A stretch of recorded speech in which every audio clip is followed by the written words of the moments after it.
Welcome to Kenton Teaches. Enjoy the video. In this video, I will show how to make fresh cream like Amul at home step by step. Start by using full fat milk and chilling it well so the cream separates naturally. Skim the thick top layer slowly with a spoon and transfer to a chilled bowl. Whisk gently until smooth and adjust texture with a dash of cold milk.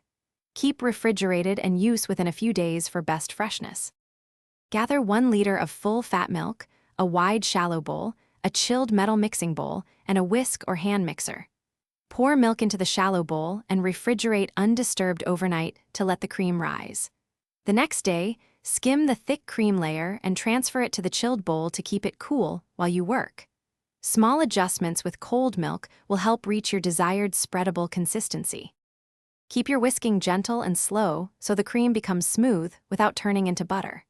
If the cream is too firm, add 1 tablespoon of cold milk at a time until spreadable.